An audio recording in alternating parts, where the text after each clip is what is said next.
Welcome, everyone, to the EED webinar, The Basics of Building Resilience. It is January 11th.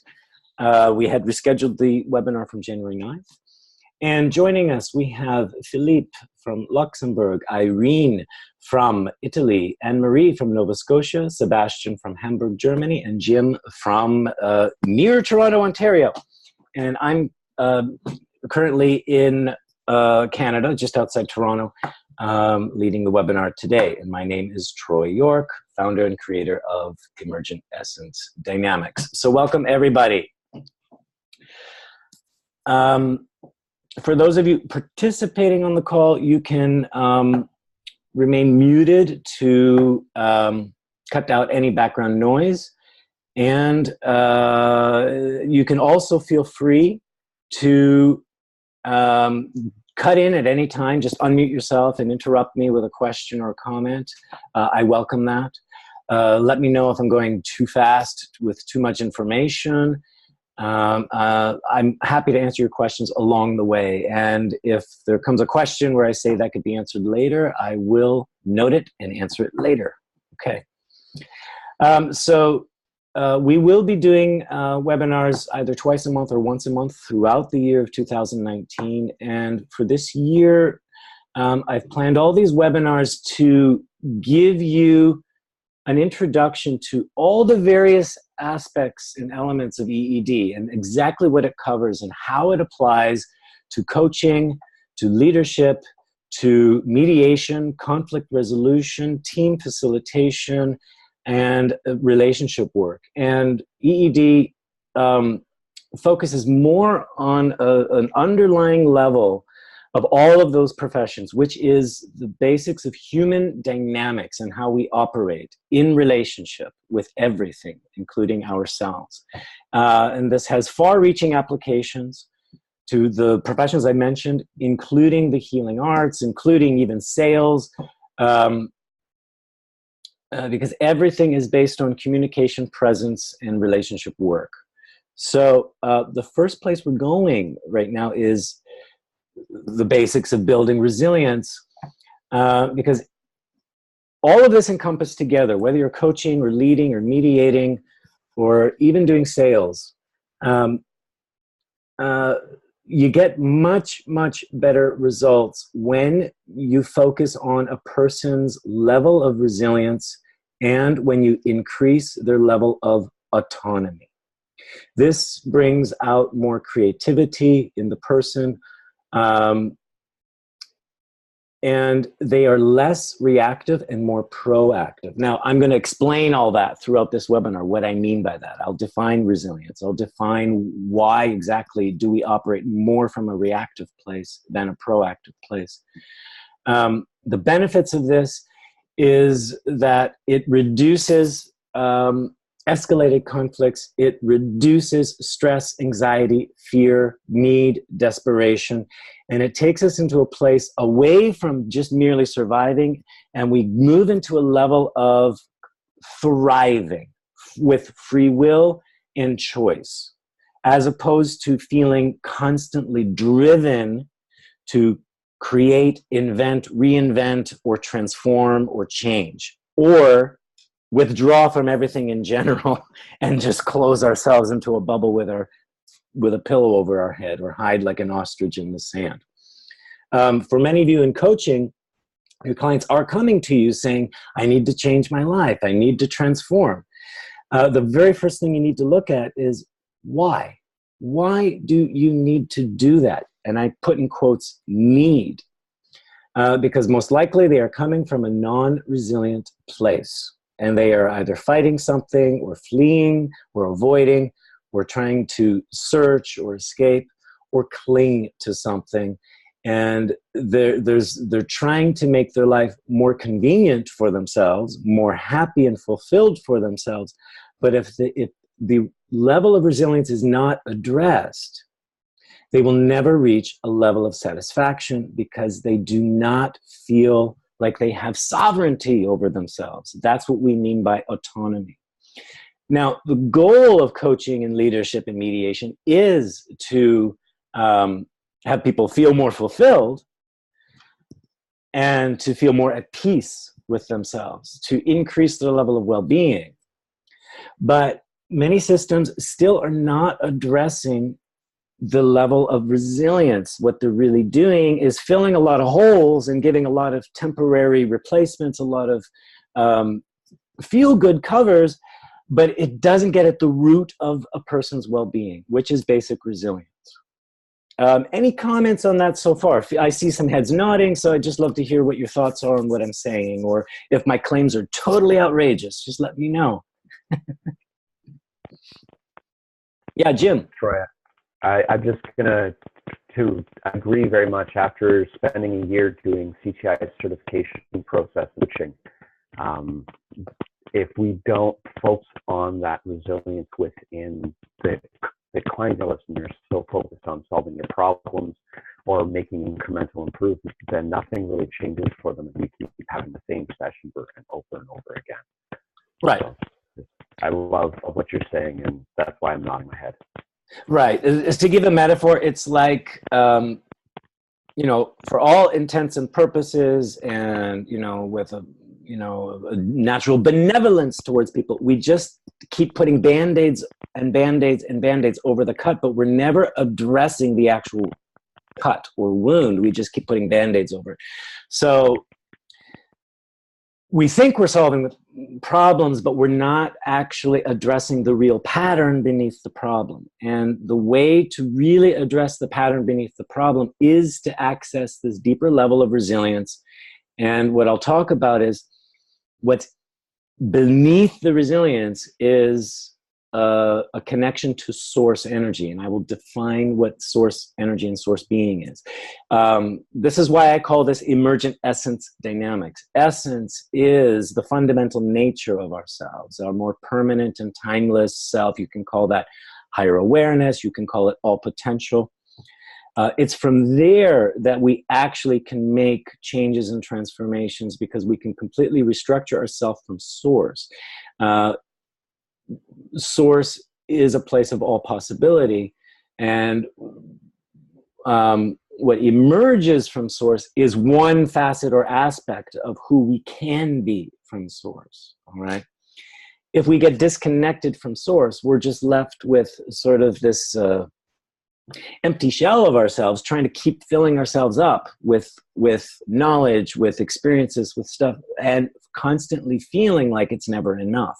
Once we connect to our source and we have an open channel between our identity and source level, there's much more peace, well-being, and full access to wisdom and creativity. And that's what we're looking for when we say we need to first build resilience before addressing any solutions to problems. Because once we're connected to source, all the solutions arise, and in fact, 98% of the feelings towards a problem disappear, where the problem may no longer even be a problem, because the person moves into an acceptance of the reality they're in. And then they can truly create from that reality from a place of acceptance. So I'll get into that in a little bit, very, very shortly here. How's it sounding so far? Interesting, exciting, or strange and weird? You can show me a thumbs up or a thumbs down, or give it. Okay, great. Excellent. So we're on the same page here. Nice. So I explained a little bit about what EED is, and basically what we're really doing is we're building the autonomy of a person from source, from the ground up. That's building their resilience. We're looking at how that resilience plays into how they're in relationship with things. That's the level of dynamics, where we're constantly playing games with ourselves, with other people, with our world, from a reactive place. And so we're looking to emerge source energy into the relationship, which then shifts their whole identity and the way they interact with themselves in the world. So we're going to look a little bit at how dynamics work, relationship dynamics. We're going to look a little bit about how we can emerge things from the relationship or the individual, also how to emerge things from source itself. And we're going to look at what exactly is source, what's its function, and what are the benefits it brings. So first place to look is, what is resilience? We need to define that. I'd love to hear your ideas of what resilience is, or what you think it is, or what you've heard, because there are many definitions floating around there. And I'd like to clarify what we mean by resilience from an EED point of view. So I know the term resilience from the complexity background, where resilience would describe some system which is able to return to its initial state after disturbances. Mm-hmm. Yeah. Great. So that works in physics with physical material. For example, if you take a special resilient material, crumple it up, it won't crinkle, it'll return back to its original state. This can happen with relationships and people, teams, and dynamics. Right, so that's great, a return to original state after disruption. Any other ideas of what resilience is? Well, perhaps my definition is not reliable with the vocabulary, but in my own experience is acting through my true self, to the source. Right. Okay. A connection to that source, true self. Yes. Permanent. Yes, because I'm since last time I understood that many things was not resolved in my life because I was acting from the whole level of consciousness. But now that I'm acting from my peace, my inner peace, it's quite different. And even how do I feel when I act? So when you're having a connection to your original true self, or your more far-reaching, expansive, permanent self, let's say, it brings more peace and well-being to you. Yes, and also I'm not so concerned about how much time it requires to solve the problem. Okay. I know that it will be solved, and I know that there is anything has its process. Okay, so there's more of a level of acceptance. Yes. And which can bring a little bit more patience or trust in how things will unfold, and that you know you'll be okay. Yes. Okay, great. Great symptoms of being connected to resilience is peace, well-being, I'm okay.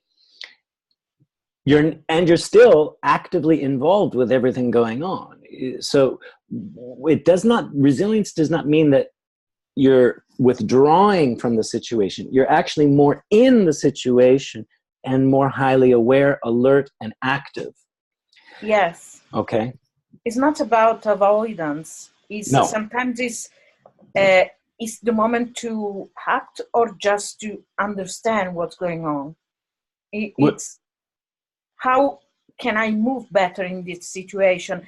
And is not having the feeling, for example, of fear or anger, but it's the ability to understand that this is the energy in that moment, and you don't need to act from this energy. Awesome. Awesome. So we're less driven by fear, need, desperation, and we are more driven from free choice. Yes. And creativity. And what is included in that free choice and creativity is the option to do absolutely nothing and still be okay.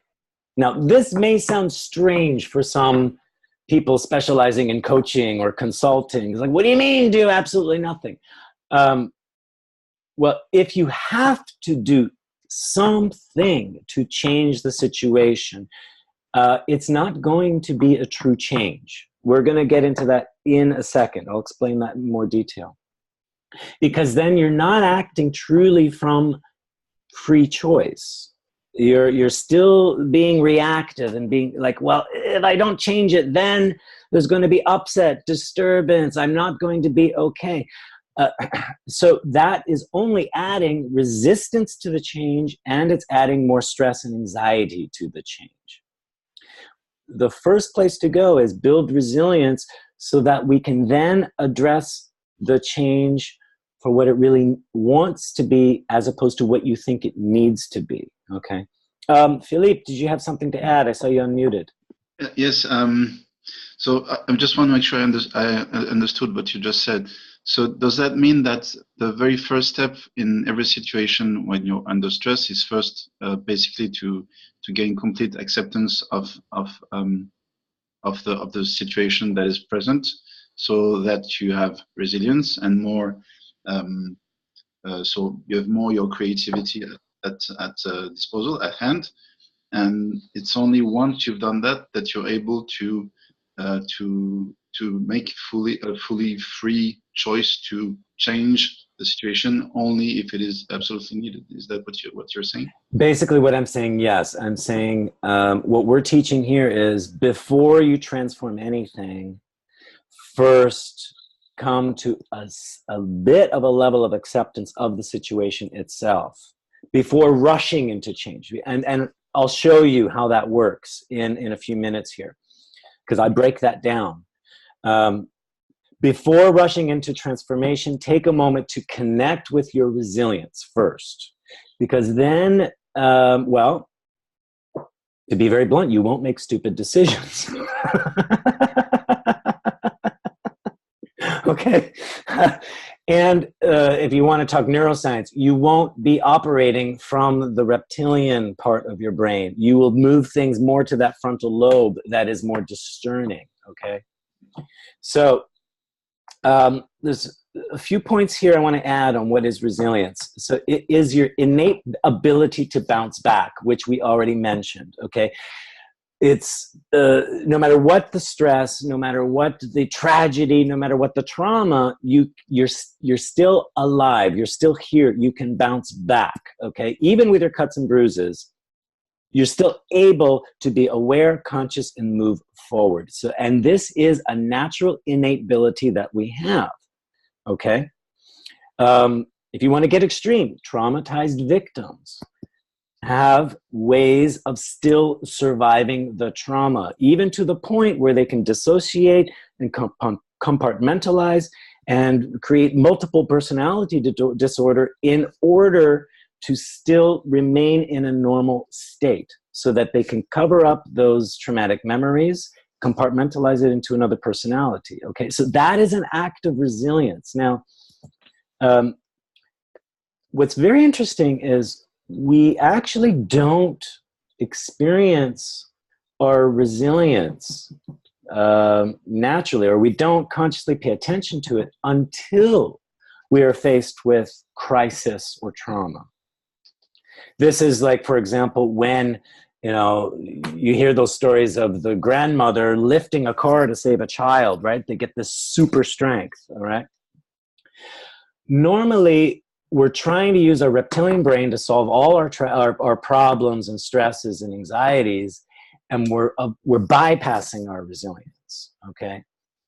What we're teaching here is access the resilience first, so you don't have to resort to these reptilian methods, so to speak, or you don't have to wait until everything gets so bad that you're in a crisis, okay? So this is about accessing resilience first to maintain well-being. So, as I've described, resilience is your will to live, despite the circumstances. It is your basic vitality. So, you're not dead yet, therefore you are using resilience, to be very blunt and simple. Okay? No matter how bad things get, no matter how good things get, you are still here. Okay? A lot of times we just ignore that. It's like, oh, well, I tolerated it. Oh, it was pretty bad, but I tolerated it. It was okay. We forget that we used our resilience to get through something. So what this is about, what I'm going to show you is, how do you access this on a more conscious, regular basis so that you can actually move above waiting for things to happen to you, and you can actually become more of an active participant in everything that's happening around you. Does this make sense, what I'm saying? When you are accessing your resilience more consciously, you are in connection with a much more vital energy, which gives you more well-being. You have more flexibility, you have more adaptability, you have more agility. And this is by choice, not by force. And what I mean by force is constantly being reactive, like a pinball in a pinball machine, just bouncing from one situation to the next, okay? So we said before, okay, why wouldn't we just jump into making changes quickly? Here's a situation, here's a problem, let's just go solve it. Normally, when we're faced with a problem, we don't like it, we say this must change, it feels inconvenient for us. So what we're really doing is we're saying, I don't like what's happening. So there's a level of non-acceptance. And so I feel threatened. And when I'm feeling threatened, I'm feeling fear. Therefore, my survival skills kick in, and I'm just focused on eliminating the problem, which means I'm actually not paying attention to the resilience behind me. I'm more into the resilient reaction, which is get rid of the problem. But I don't, and so I'm not accepting what's happening. I'm reacting to whatever changes are happening. I'm resistant to this reality around me, the problem, and I'm rigid, meaning it must change, therefore I can't accept what's going on. And why am I having rigidity? It's because it's coming from an emptiness, a feeling of, if this doesn't change, I will not exist anymore. Do you guys understand what I mean? That sounds pretty extreme, but this is basically what's happening in our brain. If I do not change this, I will not survive. That's the nature of our reptilian brain. It's about survival. Does this make sense? Now, in the 21st century, when I see, you know, a bill come in that says you owe 2,000 euros and, oh my God, I don't have that money in the bank account, I think I will die. When actually, if you were resilient, right, you took a moment to connect to your resilience, you'd say, well, 2,000 euros, not really going to die. It's a problem, but I can figure a way out around this. Whereas if we go straight to reptilian brain, we get all stressed, anxious, and we sweat bullets. Do you understand? And we treat it as if it's a nasty lion in the jungle. Is this making sense what I'm saying? Living in a first world reality, you know, where we're taken care of with our social systems, and we know most of us have, you know, a job. We're not that destitute and starving that we have to act and react as if we're battling lions in the jungle. But strangely enough, we do seem to behave that way with our first world problems. Does that make sense what I'm saying? So,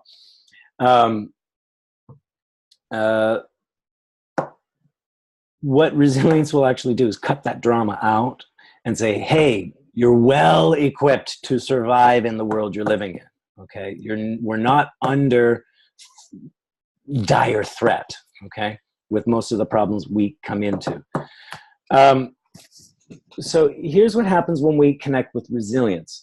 First, for whatever we're facing, there is a level of acceptance, which then calms the fears and says, okay, here's what's happening. I still don't like it, but I actually am okay despite it all. And that opens a connection to your source. That then gives you the ability to adapt to what's going on. Meaning, instead of me so focused on changing what's out there, I can start making adjustments within me to go with what's happening out there. I'm more flexible and adaptable. I have more then agility to create. Now I can think more creatively. I have more options open to me on what I can choose to do. And I have more autonomy because I am the one in control now of the situation rather than feeling controlled by what's out there.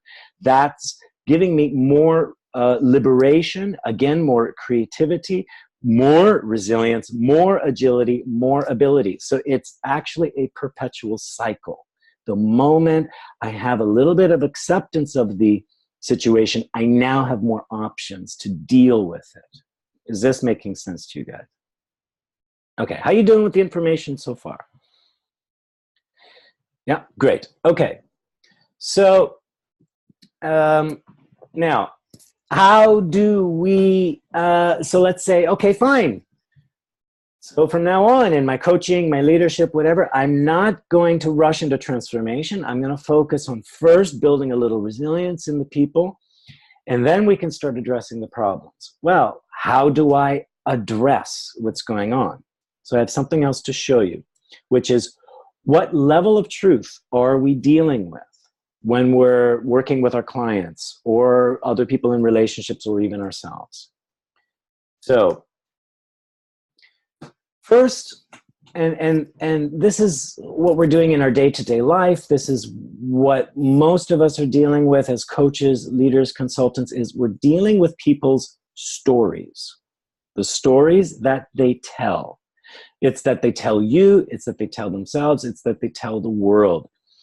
I'm just going to adjust my screen here. So everyone has a story. That's a narrative. They're always arguing their point of view, their side of the story.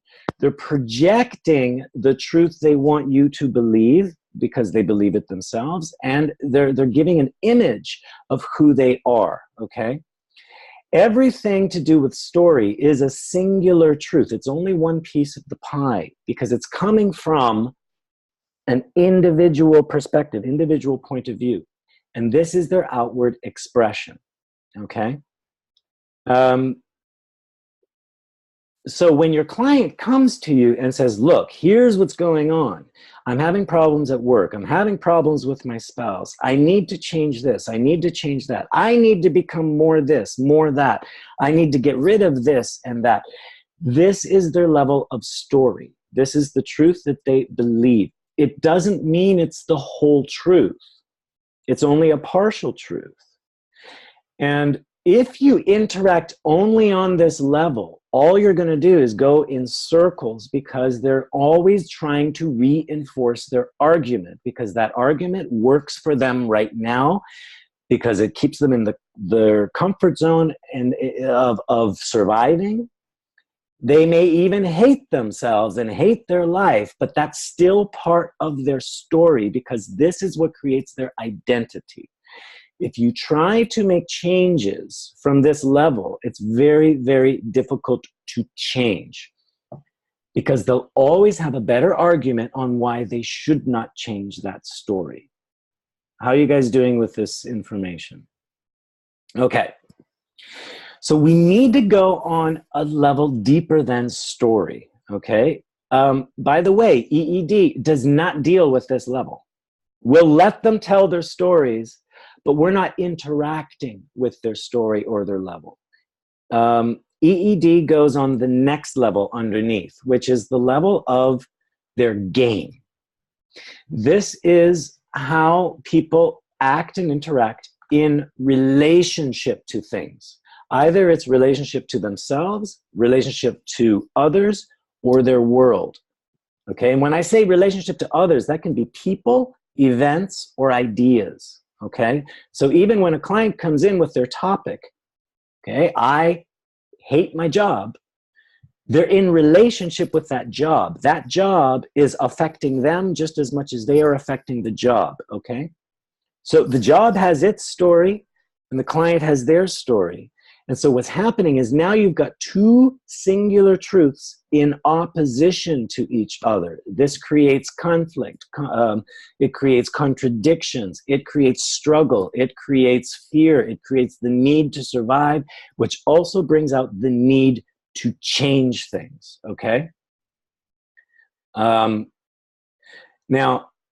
when we're in this game in opposition with other truths, what we say and what we do may not match up. Okay, I might say, yeah, you know, I hate my job, but it's okay. I can tolerate my job.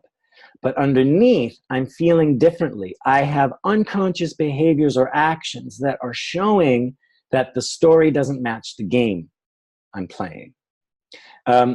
Because we're using masks and shields to protect ourselves in order to play this game out. Everything is happening in opposition, which means there's a polarity at work. I like my job, I don't like my job. I like my husband. I don't like my husband. I go back and forth between contradictory beliefs. Just let me know how you're doing with this information. I might be throwing a lot at you. I don't know. Just let me know if you're understanding what I mean by game. Yeah? Okay. A very simple way to look at this is whatever people are telling you may be very different from what they're showing you. Okay? So what EED is actually doing is it wants to reveal the game. So we're paying more attention to what are the actions and behaviors of the person while they tell me their story. And there might be a mismatch. If there's a mismatch, I want to look here because this is a deeper level of truth. What's going on in the way they act and behave, okay? I might say to you, Jim, you're a real nice person. I really like you. But my face shows that I could be afraid of you, annoyed with you, frustrated, right? And that my body might even be showing that I don't want to deal with you at all. So what I want to do in EED is open this up so that once I start telling or being aware of the truth going on in my game, I can then start dropping into a source level, which is more essence, and this is where we're going to start finding resilience, okay? And once we start accessing source, then that's going to shift the way we play our game, which then shifts the story that we tell ourselves, and we create more alignment between these three levels. So let me talk a little bit about what's going on at the source level, okay? Now, at source, for everything that happens, we always have a first impulse, an immediate reaction. And then what happens is we jump in our game and we have a second reaction, which is going to be a shield or a mask, okay, which reinforces the game we've decided to play in life. And then from there, we have a calculated response, which fits with our story or our narrative. So what's really happening is we have three levels of truth, but the more we go up into game and story, it's further from the original truth. All right? So I might say, Jim might say to me, Troy, I don't understand what you're saying. This is all bullshit. Okay? And I'm picking on Jim because I like you. Now I might say, Jim, that's okay. Let me explain this further. But my first impulse might be, I get really sad. And then my game might be, no, I'm actually angry. And then in my story, I might say, well, I'm leading this call. I need to project an image of calm, cool, and collected because I'm teaching resilience. So I'll say, Jim, that's okay. Okay, so what I'm doing in myself is if I'm not aware of what my first impulse is, I'm going to be driven in a reactive game and then telling a story that's completely opposite to what I'm actually experiencing. And that's going to create a mismatch in my own system, okay? So what we're doing in EED is through the game, by playing it a little bit, we can drop into the source and see what's actually really going on in the person's all potential. This is where we hit essence. This is where the person now experiences more fluidity, autonomy. This is where they're accessing a level of all potential. And this is where they're going to connect with their resilience. From here, they can re-enter the game, and it can be the same or not, but they're bringing source up into the game, which then brings it up into their story. And again, it's reducing the fear, the anxiety, and the emptiness, all right? The more we access first impulse, the less masks and shields we get. And then what ironically happens is the more strength and courage and determination the person can build. It's not false strength. Let me know how you guys are doing with this. Any questions? I've got a question. Yeah. So I recognize you'll probably go into this in another webinar, but where does resistance come into this model? Because is the resistance originating in source, or is it originating in the game? Like I'm Yeah, Yeah, and we're going to do a special webinar on polarities and relationship dynamics, which is going to look in much more detail into this game. This is where the resistance lies, okay? Awesome. I'm good right there. Thank you. And then the resistance pulls up into the story. Now, you're going to get resistance between story and game. And story and game can either work together or in opposition. But both of these, this is why I have the red line here, they can be disconnected from the source. Okay, and that's where all the resistance is created, is when there is a disconnect between source and game. Beautiful. Thank you. Okay. This is the feeling of emptiness. When I'm disconnected to my own source, I'm going to play the game to try and be in control of everything. Okay? And that means, though, I may need to find an alternative source. That means I give all my power and autonomy away to some expert. It could be to a teacher. It could be to a religion. It could be to a government. It could be to a theory or a philosophy. But it's because I'm cut off from my own source. And this then, again, allows me to be more manipulated. It allows me to be more, have a false feeling of power, even though I'm feeling powerless. So it might make me more greedy. It may make me more jealous, envious. It may make me more feeling like I'm worth less, where I need to depend on other people. I might cling. So these are all symptoms of non-resilience. Okay. How are you guys doing with this? Okay. I have. Yeah, go ahead, Sebastian. Sorry, can I throw in a question? Yeah. In the bottom right, you have linear consciousness. Can you say a word or two on that? Great. Yes.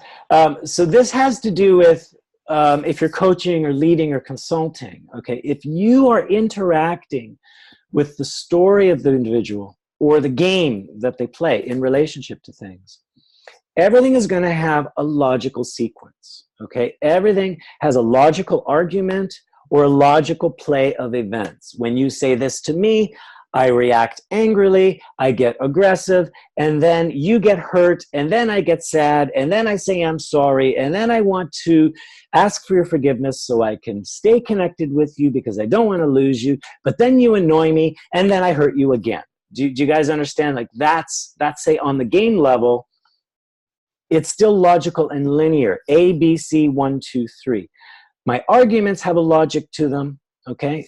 It's all very linear, meaning one truth needs to follow the next in a sequence of cause and effect. But when we go down into source, this is where logic goes out the window. This is more a quantum level of existence, okay? So if you've heard anything about quantum physics, light can behave as a wave, or light can behave like a particle, okay? On the game level and in the story level, this is where it's a concentrated particle, one event after another. But when we get into source, all events can occur simultaneously, all thoughts, all opinions, and paradox can exist here. So all my truths can be all jumbled together and in any order, and they all interconnect. So when we start working on this level, we don't have to depend on a logical sequence of events. It actually works like a fractal, where everything is occurring all at once. So this game we're playing, actually when we get to the essence of the game, and when we shift into that essence, the game itself can completely change itself. When we're coming from resilience, we're not dependent on conditions and rules. It's when you're in an all potential, anything is possible. You're more fluid. You can flow from one truth to another. Black and white can both exist, or one can exist, or the other can exist, or none of it can exist. This is what we mean by a unified truth. Everything becomes truth, and nothing needs to be true. So it might, let me know if that's a strange concept, or if that's even making sense, or if I'm confusing you. No, makes sense for me, yeah. Okay. why I'm pointing out an alinear consciousness. What happens here is when we start working on this level, you can bounce from one thing to another. I can be talking about how work is affecting me, but then it's going to suddenly relate to my relationship to my father. Suddenly it's going to relate to how I have trouble public speaking. All these things start to interconnect and interrelate. And then what happens is it doesn't matter what we focus on. All of it starts to change at once. So what happens here is the fractal nature of source being, source consciousness, it solves everything at once, because everything that seemed like separate truths is suddenly unified into one larger truth. How you guys doing with this? It's okay? Okay. Don't worry. In our courses, we spend 3 whole modules studying what is it to work with source. And I'll show you a little bit of the EED model to show you how things can work in an alinear fashion. The good thing about this is you don't have to depend on logical thinking. It actually demands a little bit more of creative thinking, and you yourself as a practitioner become more fluid. How am I doing with time? Okay, we're okay. So let's look at this game and story, how it functions. So this pulls back to what Philippe was talking about.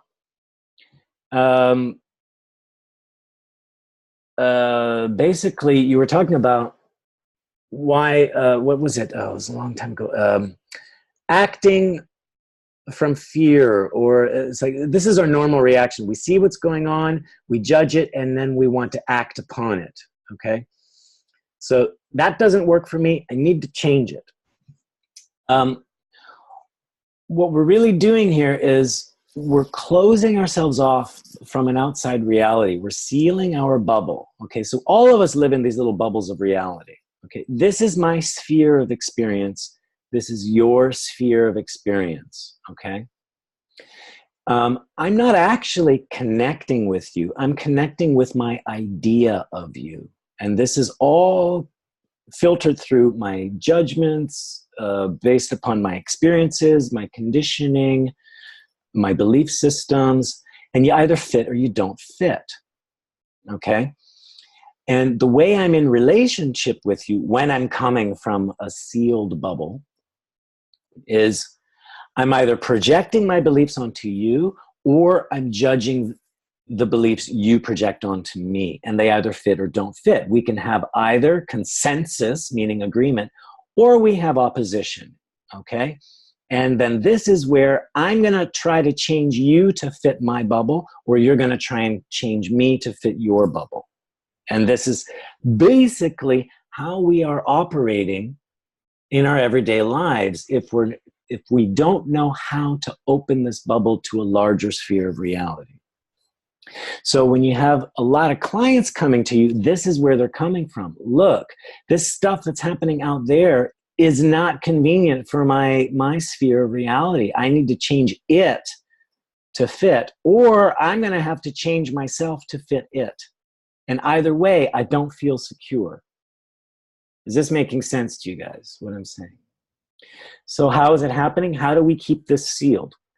So if this is me and I look at you, I recognize you're there. And the first place I go is I judge it. And this is, does it fit? Does it not fit? Is this safe? Is it not safe? Right? And then immediately I start to act upon that judgment. I create from it. And then I see what goes and happens, and I recognize something else. Okay? And I judge it and I create from it. And all I'm doing is I'm just in relationship with my own ideas of what's out there. And what I'm really doing is I'm just reinforcing this bubble to stay the same. All right? This is going to be the source of a lot of conflict, stress, and anxiety and fear. You guys doing okay with that? What we're doing when we're building resilience is we need to break open that bubble, because that is the only way that the person can actually grow, change, transform from free will, choice, and autonomy, and where they can truly use their creativity and feel liberated. Otherwise, they become a prisoner of their own bubble, and they're just going to continually being reactive, okay? So if you're coaching from this perspective, meaning you're in a rush to change them because it's upsetting to them or you, or if you're only interacting with their story, nothing is changing. You're actually only aggravating their bubble to resist, or you're reinforcing the bubble to exist. Okay with that? Okay. So how do we open the bubble and enter a fluid reality where they can enter that place of source, where there's many possible truths, multiple truths, and then they can choose which truth they wish to live by and create from? So naturally, always, when we recognize something, we always judge it, okay? We always start from this primary sphere of reality, our inner bubble. Now, the first thing that we need to do is, before we act and try to transform, meaning creating from our judgment, we need to first recognize what's going on, but also recognize the judgment. And then take time to move into some acceptance. Accept what is going on, accept what's happening. It doesn't mean you have to like it. All it means is, okay, that's what's happening. It is what it is. That's it. And I'm still here. What that already starts to do then is it starts to open your own bubble a little more, because you're not resealing it, okay? You're actually willing to look beyond the bubble.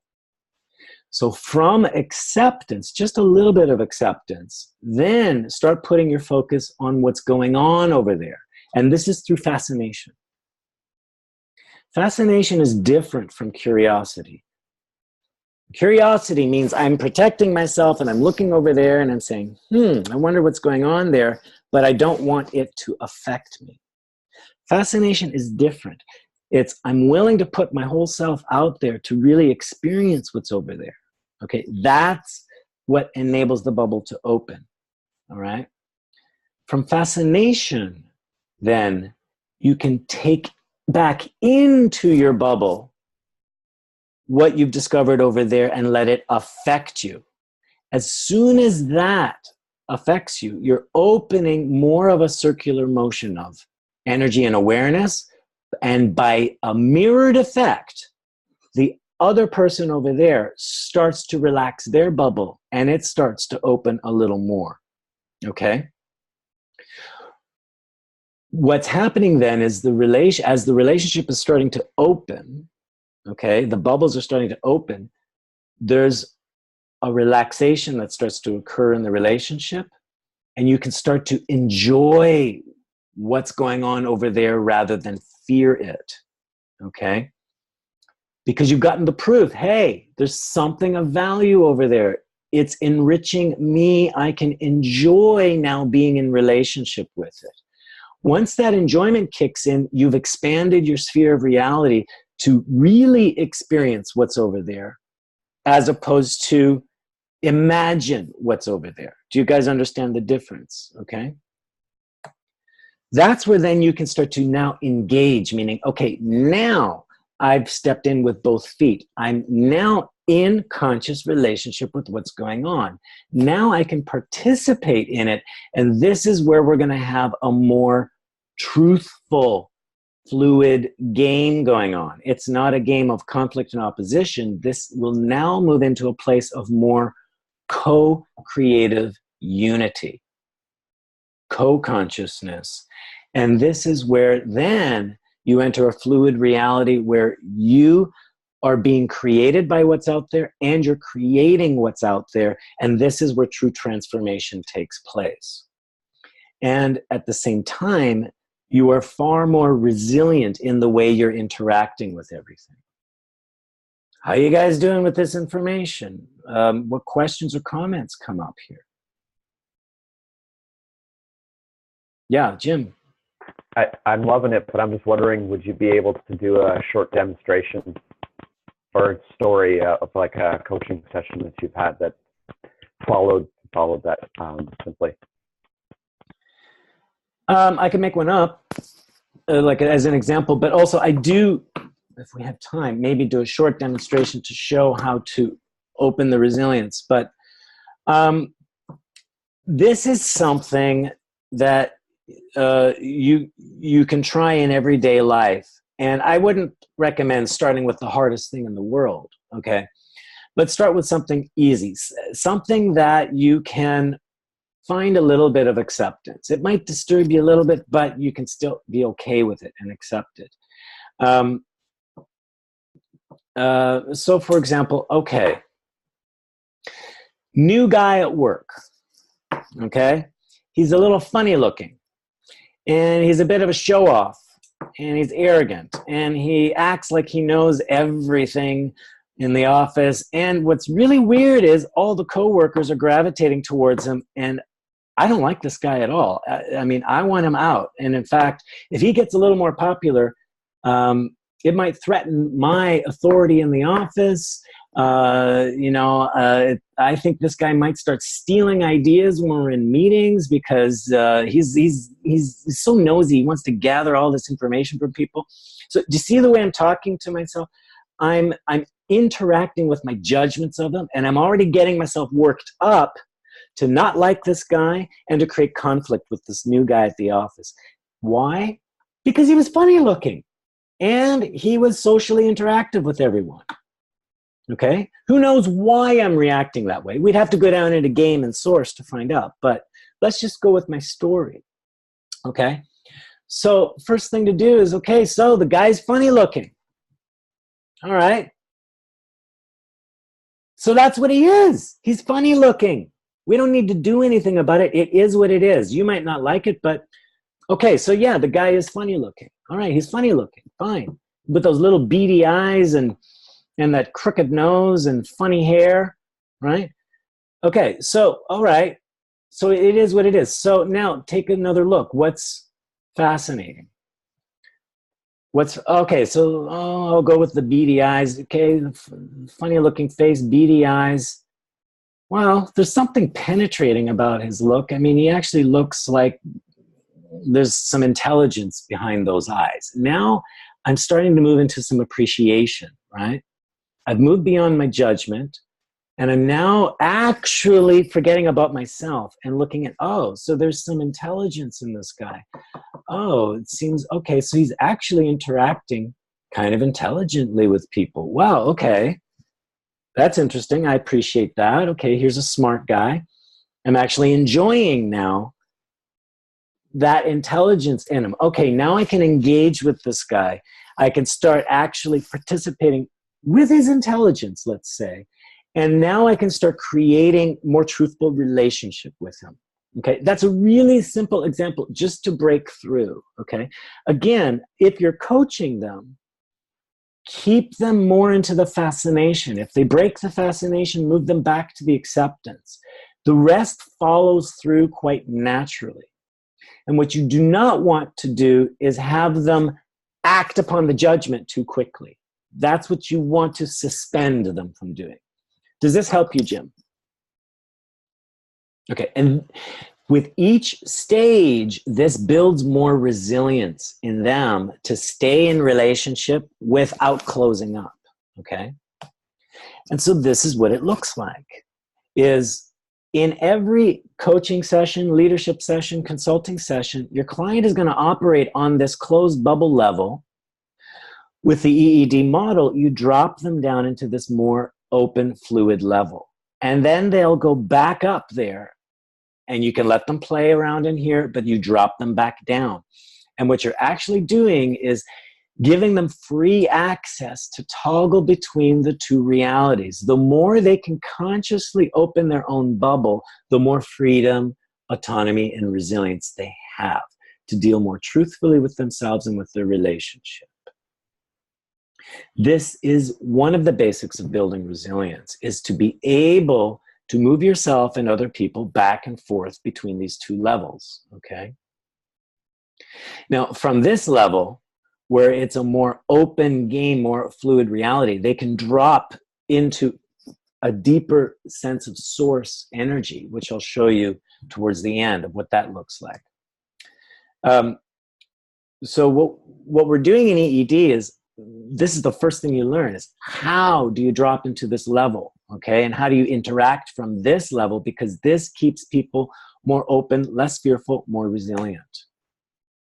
And this is how we do it. This is our model to start opening the bubble, which is basically everything you do, you need to get their response, and you're focusing them more on the acceptance and fascination and how they experience themselves, okay? So these are two loops. Your primary loop is action, response, action, response. This creates rhythm and flow, and this has you pay attention to their actions, behavior, and energy, which leads to game and source. Then you want to create more of a congruency and alignment between what they're thinking and what they're doing. The more they line up, the more they can drop. If their awareness and experience are disconnected, they're going to rely on story, or they're going to rely on a closed bubble to keep functioning and surviving, okay? Now, I'm not going to spend too long here explaining how we do this, because that's what the training modules are for.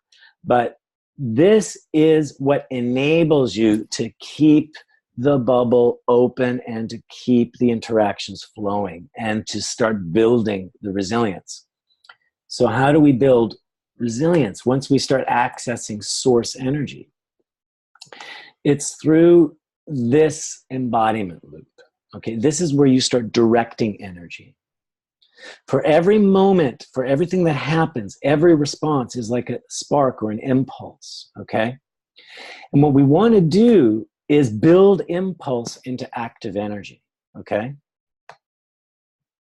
So we move around this loop. I'm not going to explain it in full, but what most coaches do, what most leaders do and consultants do is, when something opens up in a client, they get an inspiration, there's some excitement or energy. They say, wow, that's exciting. What are you going to do with that energy? And then the client might say, oh, I could do this. Everything is possible. Okay, let's put it into action. Suddenly the energy just deflates or drops or dissolves. Why? Because we've moved from what originally sparked up too fast into an embodiment of it. They don't even know what that energy is. So what we're doing with EED is, as soon as they get a spark of any kind of an energy, we want them to connect with it first, so we can strengthen the relationship they're having with this new energy.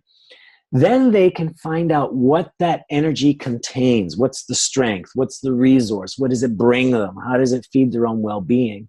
Then we can anchor that. And then we can start, dreaming to the possibilities of how they can take action. But there's one more thing we do. Now that you've got this active energy, which means, wow, I feel liberated, I feel free. What we want to do is plug that active energy back into the client's own essence. If we don't do this, that energy that could be very active and inspiring is like a live wire that's not plugged in. Okay, and you know what happens? It can run amok. It can run a mess, or it can completely disappear. What we need to do is take all that active energy and sort of reintegrate it back into the person, so that they know they are the owner and creator of that energy, so they can access it at any time. So we work in reverse, where we take the active energy and we distill it down into what's its pure origin and essence. And then from there, we can rebuild it back into action, because now it is plugged in. Now it's connected to source. This is now resilience. Okay, and that creates resilient action. All right. Now, we spend all our training modules on how do you dial things up, how do you dial it back. But for now, whenever you get a new energy that's inspiring, that's active in the client, that's reinforcing positivity in them, or inspiration or movement, take a few moments to before taking action, take that energy and ask them, okay, how does this feed your own well-being? What does it give back to you? What does it reinforce in you? And another key question is, what feels permanent and timeless here? That's going to open them up to source. From that place of permanence and timelessness, where they feel, hey, I'm okay no matter what goes on, now they can take action from that very same energy. Do you guys have questions on what I just explained very briefly here? But if it's making sense, if you have questions or comments.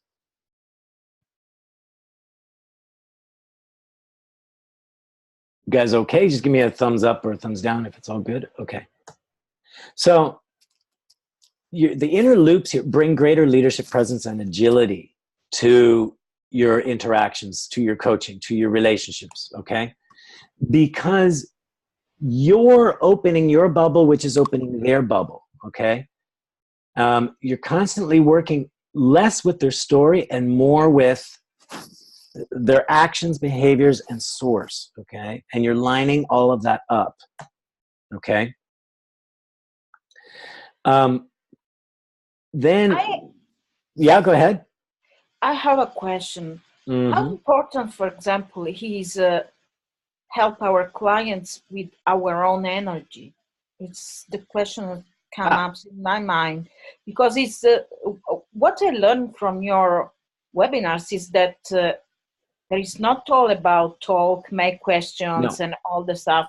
Is as coaches to be whole. Yes. The great side effect of learning this model is you're constantly accessing and building your own resilience while you interact with them. And by you being in a resilient state, automatically they're mirroring that. All right? And so you're leading the way to actually allow them to have them connect with their own essence, their own source, and their own resilience. Actually, through the interaction. Okay, there's the difference between an EED practitioner and other models is that you're actually in true relationship with the client. You're not protecting yourself. Okay, a lot of, say, psychological models want to protect themselves so there's no transference or projection. We actually use transference and projection on the game level to shift the game and access source. And I'll talk about that in other webinars, how exactly we do that. But the main reason for doing this is there's true safety with the client because they don't unconsciously sense a barrier between you and them. If you're presenting a barrier in your relationship to them, they're still not accessing source. There's going to be a limit, okay? Because if you're not resilient, they're going to mirror it. Does this make sense? So, and then the great benefit to that is it allows you to go to deeper and deeper levels with clients, and you do not have to be afraid of them shattering or falling apart, okay? On the extreme levels, if you like doing therapeutic work, this system works great for more traumatic topics that the client is working with because you're not re-traumatizing, okay? You are you're focusing on the resilience over the trauma. For everything that's happening, they realize I am surviving, I'm still here, I still am okay, and they're focused on the okay energy as opposed to what's happening to me. And that already becomes healing. This is what neutralizes resistance. If you're facilitating teams, for anyone who's resisting the material or who's in the group, and when you appeal to them from this way, from your own resilience, from your fascination and acceptance, immediately the resistance starts to neutralize and die, and you can get to the truth of what they're trying to contribute. They're not seen as a problem, but they're seen as a contributor.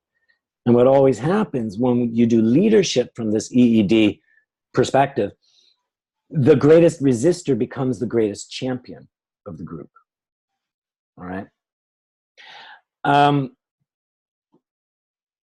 Wow. Quick question. Yeah. Question in this example, when you say becomes the greatest champion, what do you mean by that?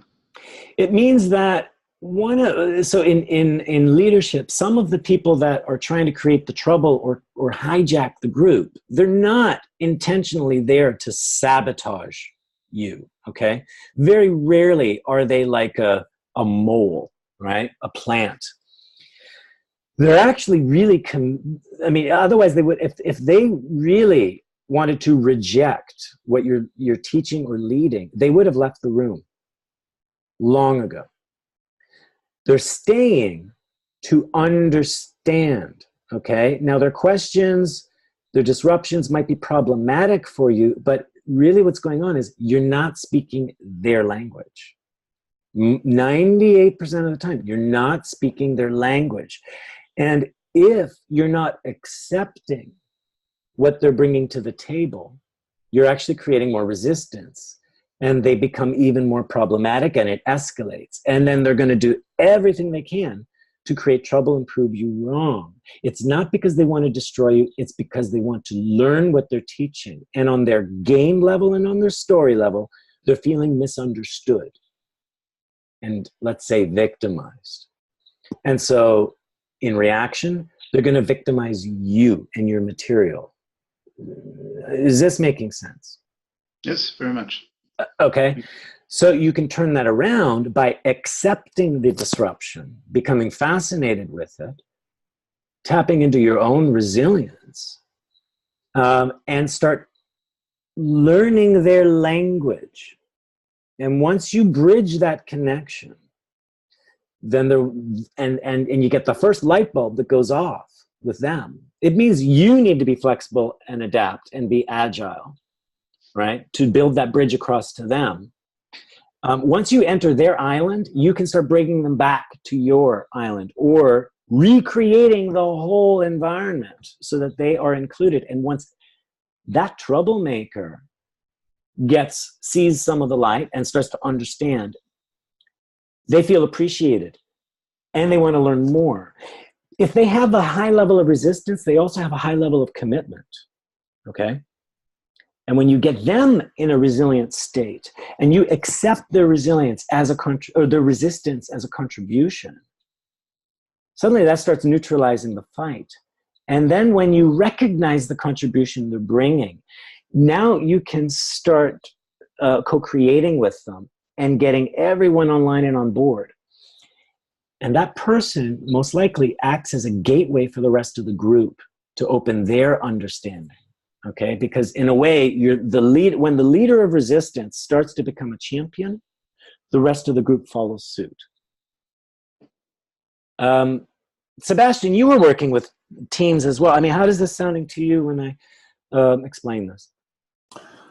So my background is mainly from group dynamics, and there it obviously makes completely sense. So that person showing resistance in a group or showing a different opinion, which is not shared by the others and not shared by me if I'm facilitating, that's probably the person who points out some problems the others either ignore or are not aware of. They definitely bring a different context, and we're all better off understanding that before going a step further there. That's right. And when we're talking from EED leadership perspective, they may be holding a golden key that could actually open a whole new level of what's trying to be created with the group. And so it is important to allow that contribution, even if it feels inconvenient in the moment. Right? It doesn't mean you have to use it, but allow it in, and it's going to start shifting. It shifts the dynamics in the group, and it starts shifting the information they access. So, yeah. Maybe one thought there. So, in the ideal situation, it's like you described very much. You can resolve the issues by constructing a new reality or a new perception, which integrates all the participants. In some situations, this also means that the rest of the group is blocked until this one issue is resolved, which can take much longer than the group is willing to, or the organization around it, if we think of a company setting, is willing to accept. That's right. So what I'm thinking of is in some situations, yes, this will work out so that you can get to a new level together. In other situations, you still will have to find some different solutions for these problems, I guess. Well, yeah, and this is getting a little bit outside of the scope of the webinar, but definitely when we do the webinar on polarities and resistance, this is where we can talk more at length, and I can show you. But I mean, you're right. I mean, to be very brief and short is, number one rule is you come from your own resilience first as a team leader. And if you have a disciplined practice of having a wider range of acceptance and being able to engage with that fascination, you'll be able to accelerate the progress of the group. Because number one, you're accepting the troublemakers, the resistors, the hijackers. You will also accept if the rest of the group does not follow suit or resist. You're coming from more creativity. If you come from a closed bubble, you're actually going to be slowing the group down because you're contributing to all that aggravated resistance, right? What we teach here is patience and persistence, and be demanding and compassionate. Okay, all four at the same time, and you're going to bounce around between those four qualities. We're actually creating a course for the end of September, which will be all about team dynamics and group facilitation, and it's exactly what we're talking about here. Okay, so how do you accelerate? When do you hit an impasse with the group? When, as a leader, do you need to say, okay, I'm letting this go for now, right? So it's a real art. It's a real art to leadership. But if you practice these loops already, it changes the way you're leading, and you will be so surprised by the results you get, because you will end up with a group resilience which creates more of a fluid and cooperative state of being. And because you're moving the group down into a source level, you can have unified truths, meaning it's not about we agree to disagree. It's, no, how do we reconcile all these opposing truths together? And that's a stronger feeling of unity with the group. And it still respects everyone's individuality. I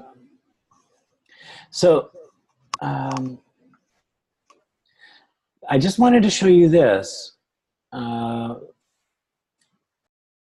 that when we're dropping into source, and we mentioned this, that this is where we ideally want to get when we're building resilience, is taking whatever's happening, taking whatever energy is there, and pulling it back into the person's infinite awareness, their sense of permanence and timelessness. This is where they're going to start accessing a feeling of all potential. This is their source being. This is not a place of action. It is here where they're going to say, all right, I feel limitless. Everything is possible. And it reinforces their sense of well-being, their sense of autonomy. And this is where resilience starts. From there, they can start to take action. What you're going to always connect with here is a sense of peace and calm. And what we do here then is we anchor this in the person so that the qualities that they're experiencing, we call them essential qualities. They're under no conditions, meaning there's no rules. It means this is a permanent state of being, which is self-generating, self-perpetuating. The two main ones are limitlessness and peace. The other two are a sense of unity and a sense of love. And it doesn't mean a material love. This just means a natural sense of benevolence, appreciation, love, and flow, okay? This is where they are now incredibly creative. This is where they say, okay, no matter what happens, I actually cannot be harmed, and I can choose to protect myself. I can choose to act, interact, and react, but still, it's not coming from a level of fear. This is coming from a level of source.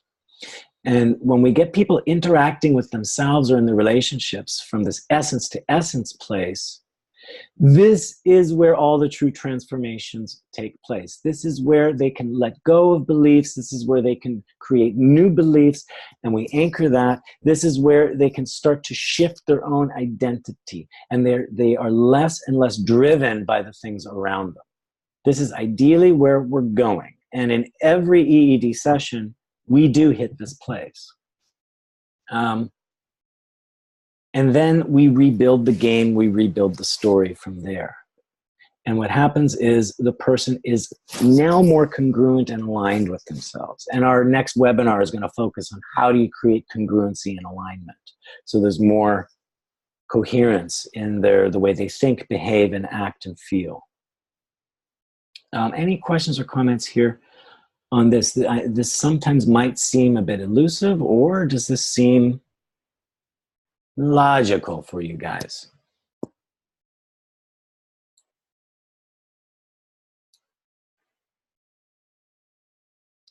I think it's very logical to me. Okay. And very powerful, much more than other models I know.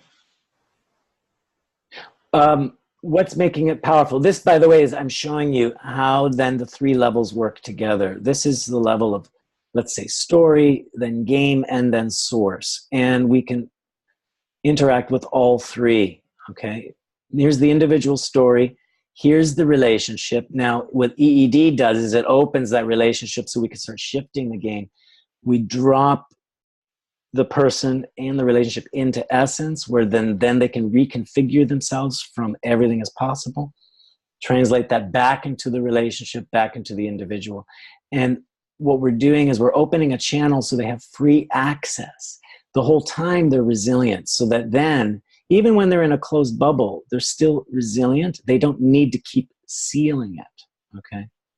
This is how we start reconciling the ego, which is the closed bubble, and essence, which is the all potential of the person.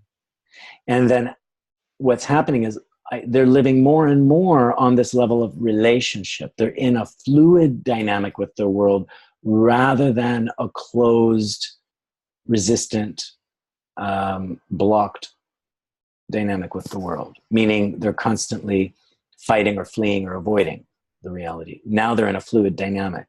That's the ultimate goal of what EED is doing, and that applies to coaching, leadership, mediation, healing, etc., etc.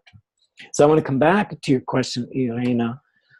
What is exactly powerful here or distinct that you're seeing? First of all, the clarity that you have in explaining the different level and steps of how we can get in touch with our own resilience and doing the same work with our clients. This, I didn't find any even greatest coaches I knew, because I worked within WBEX, so I knew very much great coaches. Okay. And the other thing is this sense of responsibility of the coach to be a space for the more wider awareness. It's not about me as coach, it's about the relationship. That's right.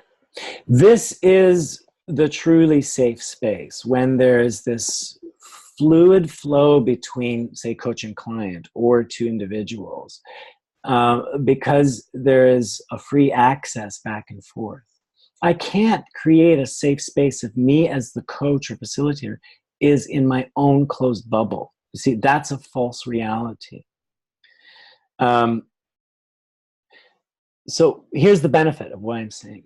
If you're able to facilitate an open space, an expanded sphere of reality as a coach, your client is going to drop so much quicker into this essential place. They're going to be able to let go of fears so much more quickly, because it is a space of more fluid truth.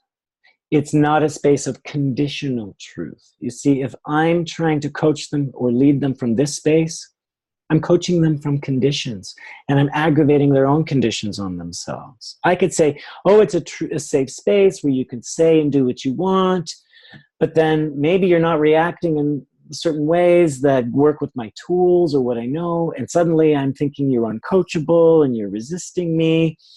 And so I'm actually going to have this unconscious effect of closing you up more and more. Do you understand? When I'm in this more fluid space, nothing is taboo, and therefore the client is going to open up so much faster. I don't need time to build trust. Trust is there because trust is felt and experienced, not talked about. Because we have this action response with acceptance for everything the client does, I accept it and I work with it. It's not according to what they think should be done. It's not according to what I think should be done. We're working with what's truly emerging in the moment. And the client just completely blossoms right in front of you in a natural, organic way. It's not manipulated. And so it's a very beautiful and simple thing to do. It's not so easy to learn because we have to discipline ourselves in how do we open our own bubble, okay? Other questions or comments here?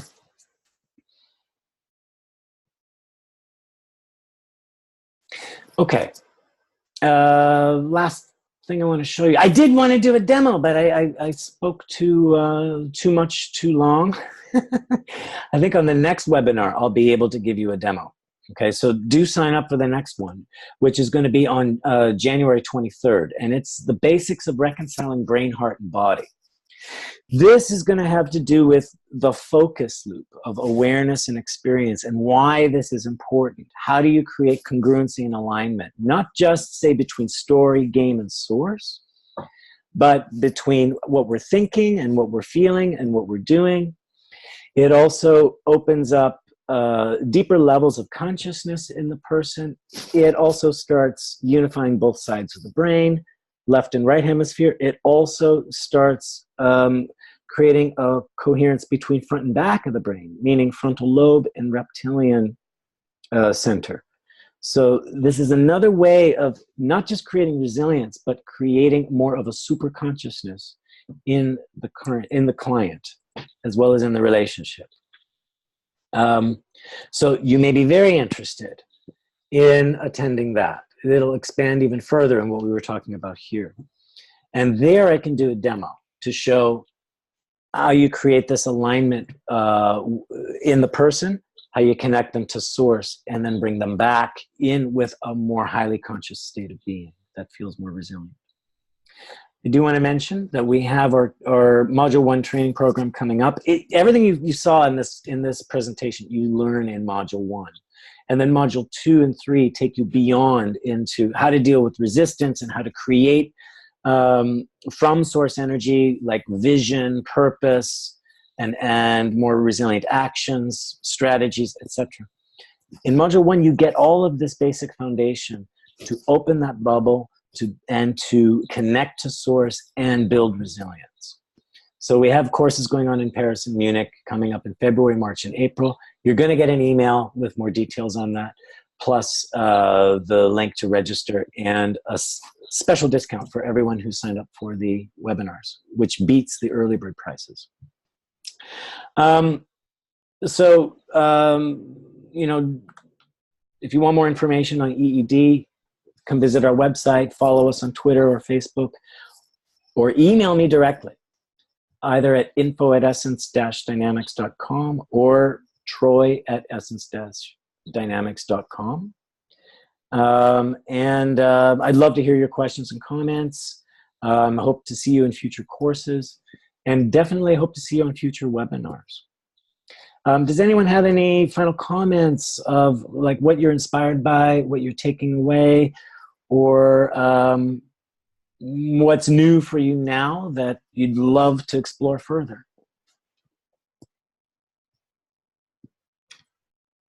Well, what I would love to explore further is the more practical aspects of this. There was a lot of abstract stuff in there, and I'm wondering now. The interesting part is how do you do this in reality? How does it feel like? And that's probably where I would have to come to Munich or to one of the next webinars. Definitely so. Yeah, the disadvantage with the webinar is I can give you the philosophy and the concepts. I can even do a demo, but there's not enough time. I mean, you could see it in action when I demo it, but there's not enough time to say, okay, here's exactly how you do it. That takes more of the special training, the in-person, because it's actually, it's very disciplined. It's very subtle, right? You spend 3 days in module 1 just learning how to open that bubble and how to act and respond with a disciplined awareness. So yes, you would have to come to Munich to learn all the specifics and the how-tos. But already, you know, what I'm going to say is, in the meantime, great if you come. But in the meantime, you know, you're going to get a recording of the webinar. Listen to it again. Look at the diagrams and start experimenting for yourself. Just follow the concepts and try them out for yourself, okay? I developed all of this through trial and error and through experience, okay? So, and then through my failings and fumblings and successes, I consolidated this all into an easier model to follow. And then I developed the modules so that I can walk you through the fastest way to get to these results. But I will not try to say, oh, you can learn it, you know, in 90 minutes. No. It takes longer, and it even takes longer than a 3-day workshop. I mean, what I'm presenting to you is material that has the potential to last you a lifetime. And for every week, month, and year that you use it, it just keeps expanding and getting richer. But the great thing about it is it's all built on fractal cycles that even if you learn a little bit, you learn a lot, because it's very fractal and holistic based.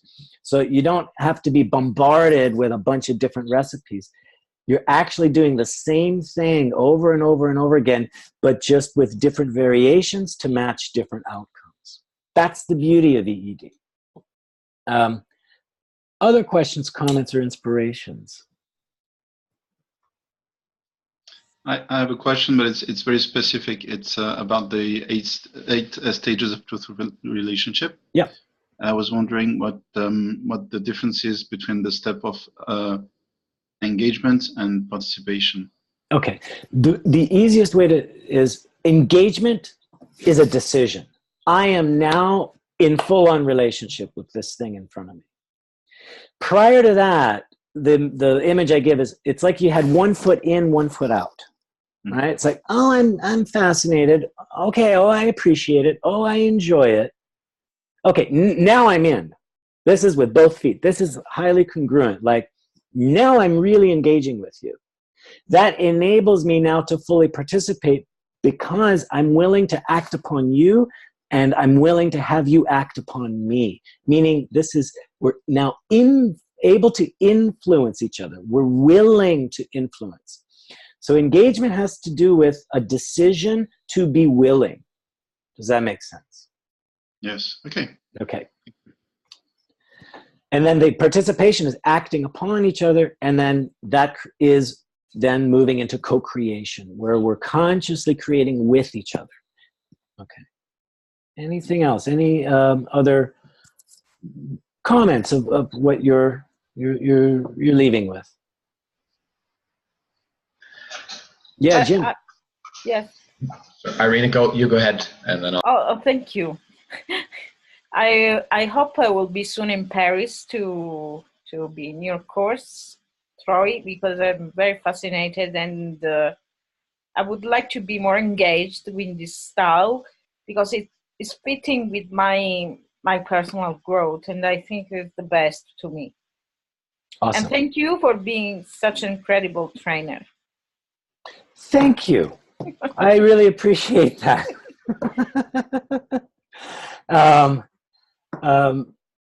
Save this recording, because it's got so much philosophy and concepts in it. You could listen to it again and again. I normally don't like to go into this much philosophy and concept. I like making things much more experiential. So the future webinars are going to be less content heavy, and I'm going to put more interactivity, more demos into it. You're going to see it in action.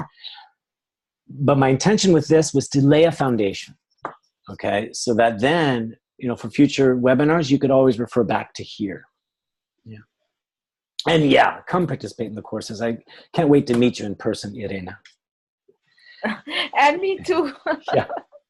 And Jim, you wanted to add? Sure. Yeah. So just something that I'm taking away is, so I've been following you in EED for a while. So this is a wonderful refresher for me, and I'm loving the reminder to begin all work not with trying to force transformation or create from transformation, but to begin with acceptance.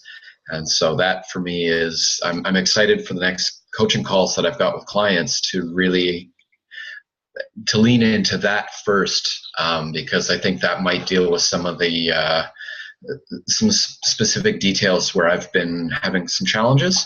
Yeah. And so that I'm inspired by that. So here's a tip, and this is for everyone listening. It's also for you, Jim. You know, here's one way to start opening some acceptance in the client before rushing into transformation.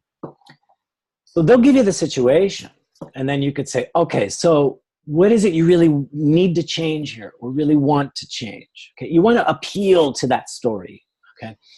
They'll say, okay, it's got to be this, that, and the other. Then you could say, and what if it never changes? Then what? That's going to force them into a resilient place, okay? And they're going to discover, well, then it forces them to think resiliently and creatively. So you could just start there. So what needs to change? And then what if it never changes? How does that affect you right now? And focus on whatever energy opens up where they're saying, I think I can survive it. Okay?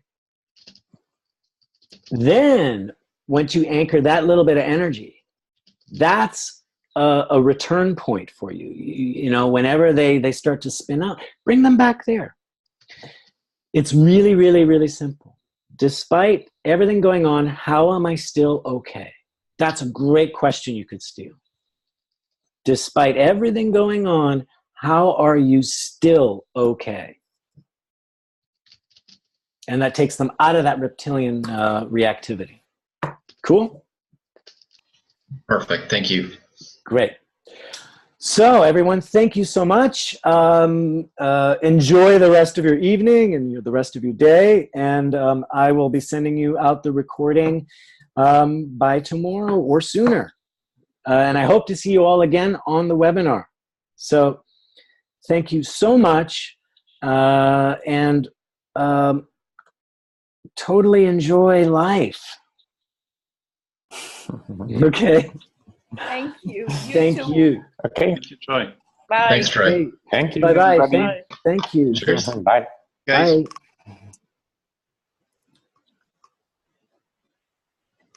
Bye.